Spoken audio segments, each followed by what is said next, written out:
How's it going, guys? Kyle here with Newegg TV, here to give you an overview today on this chassis from Silverstone. This is the FT03 Mini, and it comes in silver and black. Today I'll be doing an overview of the black edition. So this chassis is part of Silverstone's Fortress Series, and it is the FT03 Mini once again.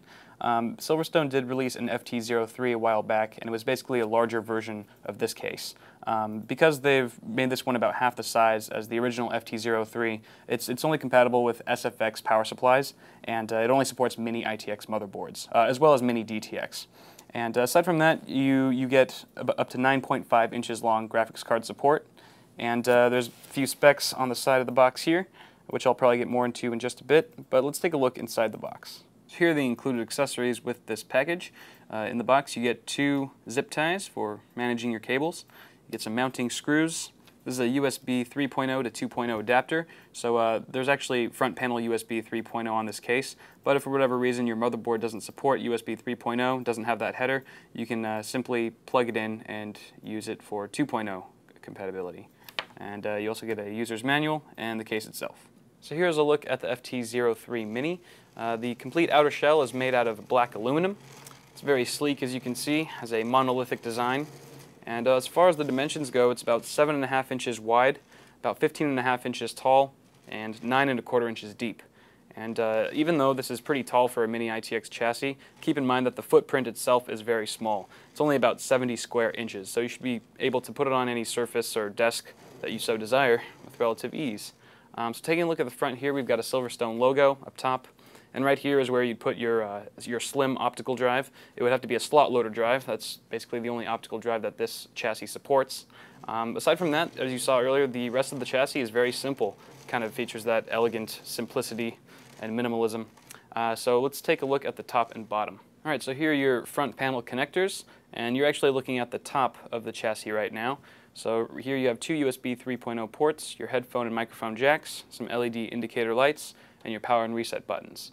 The top grille right here is made out of plastic, and there's a lot of ventilation holes because there is one case fan in this entire chassis, and it's mounted at the very bottom of this case. So it's an intake fan. It's pulling all the air upward and outward through the top of the case.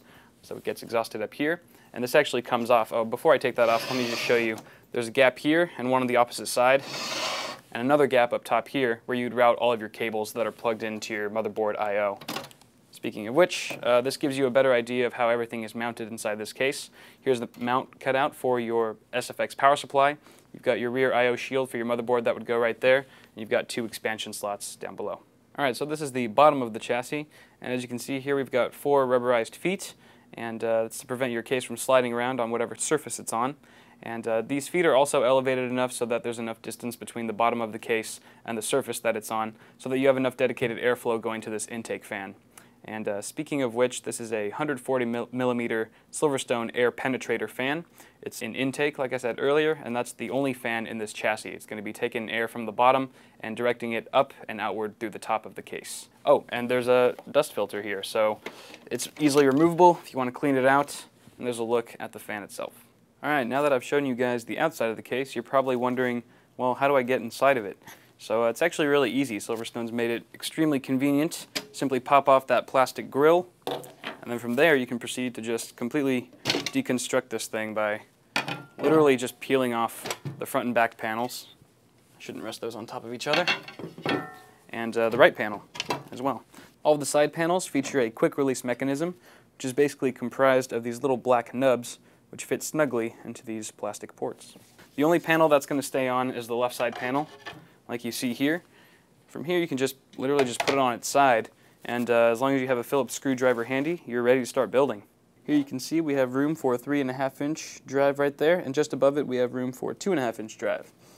You also get a second 2.5 inch mounting bay at the bottom here.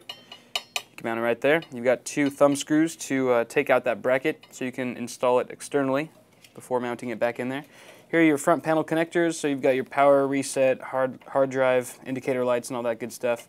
You've got USB 3.0 here and some HD audio right there. Taking a look at the very bottom, or I should say the left side of the case, you can see we've got 4 pre-installed motherboard standoffs, and that's where you'd install your Mini-DTX or Mini-ITX motherboard. And you have the case fan right here at the bottom of the case with a 3-pin connector. It's braided with black. And last but not least, at the side, you have room for your optical drive.